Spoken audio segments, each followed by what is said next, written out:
করার কাছে আপনি গেছে দেশ সব স্তরে সমানভাবে জমছে খেলা রয়েছে। আজকে এই দুর্নীতি দমন কমিশন কর্তৃক আয়োজিত বিতর্ক প্রতিযোগিতায় উপস্থিত মাননীয় সভাপতি, বিজ্ঞ বিচারক মণ্ডলী, প্রতিপক্ষ দলের বন্ধুরা এবং সুধী মণ্ডলী সবাইকে জানাই আমি এবং আমার দলের পক্ষ থেকে আন্তরিক শুভেচ্ছা ও সালাম। আজকে আমাদের বিতর্কের বিষয় নির্ধারণ করা হয়েছে দুর্নীতির মূল কারণ দারিদ্রতা, তাই অর্থনৈতিক উন্নয়নের একমাত্র সমাধান। সঙ্গত কারণে আমি এবং আমার দল এর পক্ষে অবস্থান করছি।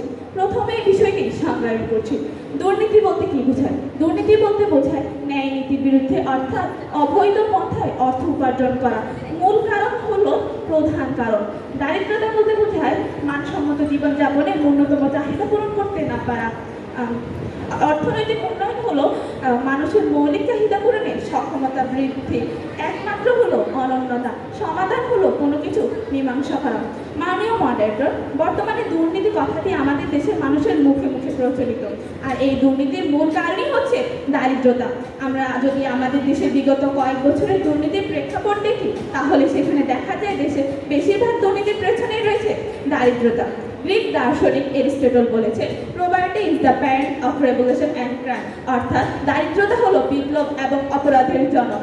মাননীয় মডারেটর, দ্য ডেইলি স্টার 2022 থেকে 23 অর্থ বছরকে দ্রব্যমূল্যের ঊর্ধ্বগতির বছর বলে আখ্যায়িত করেছেন। সেখানে বলা হয়েছে দ্রব্যমূল্য আগের থেকে প্রায় 16 গুণ বৃদ্ধি পেয়েছে, আর এই মূল্য বৃদ্ধির কারণে মানুষ আরো দারিদ্র হয়ে পড়ছে। তাই বারবার এটাই প্রমাণিত হচ্ছে যে দারিদ্রতাই দুর্নীতির মূল কারণ। ডক্টর আকবর আলী খানের একটি সুচিন্তিত গ্রন্থ রয়েছে, তিনি তাতে দেখিয়েছেন বাঙালি সবসময় দারিদ্রপীড়িত। আমরা এর প্রমাণ পাই চর্যাপদেও।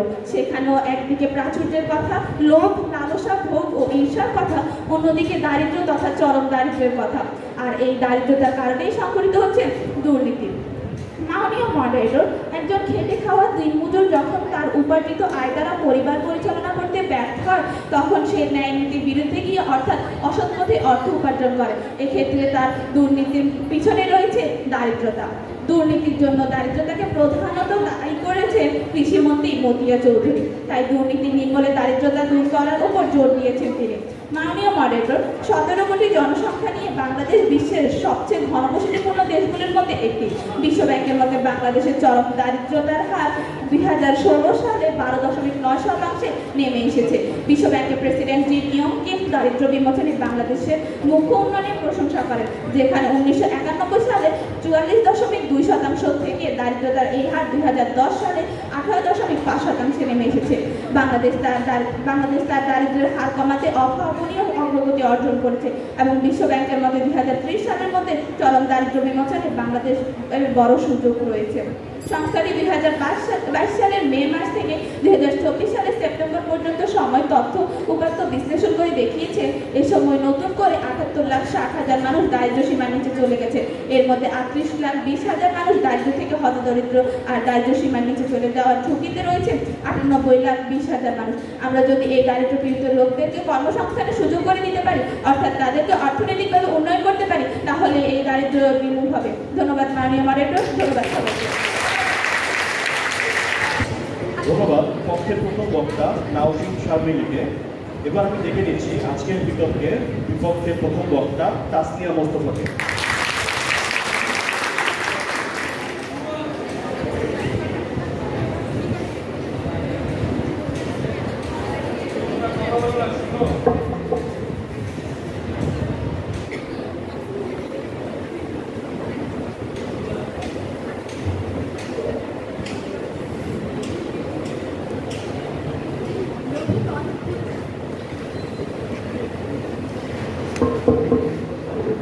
লক্ষ্মীময় খুঁজে পা, দারিদ্র বাহানা, উন্নয়ন একাধার নীতি নিশানা।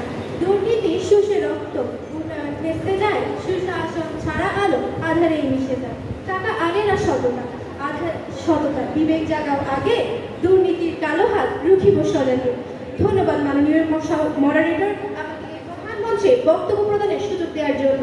বিতর্ক চলছে এবং আজকের বিতর্কের বিষয় নির্ধারিত হয়েছে দুর্নীতির মূল কারণ দারিদ্র, তাই অর্থনৈতিক উন্নয়নই একমাত্র সমাধান। বাস্তবতার প্রেক্ষাপটে আমি এবং আমার দল বিষয়টির বিপক্ষে অবস্থান করছি, অর্থাৎ মাননীয় মডারেটর পক্ষদল আজকের বিতর্কের মঞ্চে যে প্রস্তাবনাটি এনেছে, যেখানে তারা দারিদ্রকে দুর্নীতির মূল কারণ হিসেবে চিহ্নিত করেছে এবং অর্থনৈতিক উন্নয়নকে একমাত্র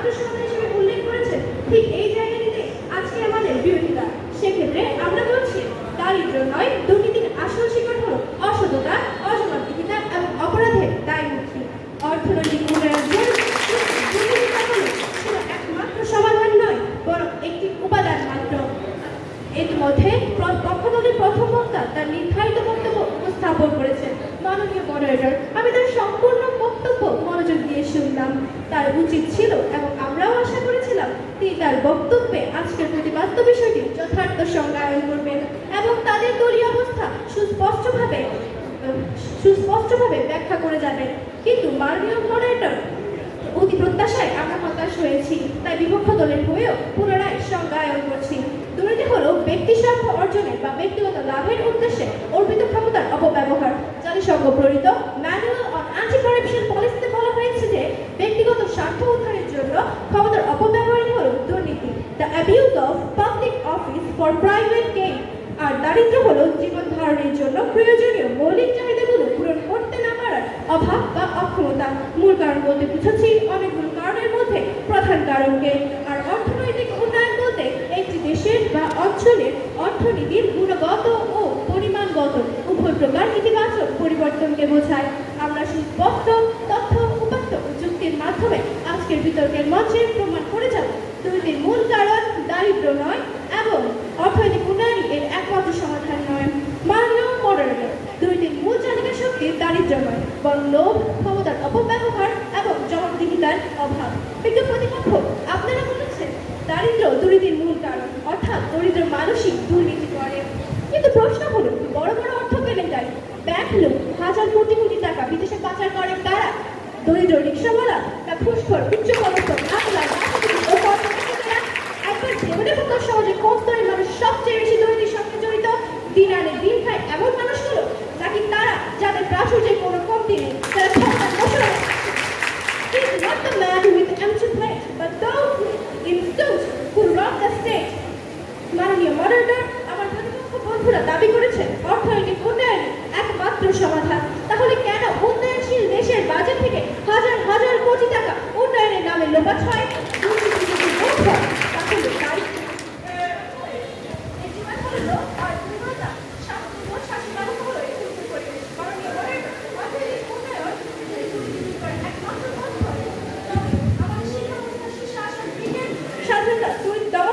এসব প্রতিষ্ঠানে প্রয়োজনই হতো না।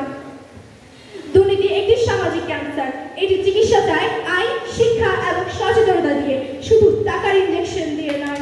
আমরা স্পষ্ট করে বলেছি দুর্নীতির মূল কারণ দারিদ্র্য নয় বরং লোভ, উপশাসন আর নৈতিকতার অভাব।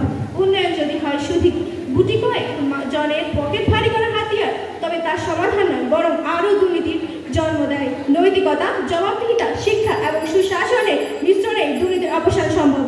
ধন্যবাদ মাননীয় মডারেটর।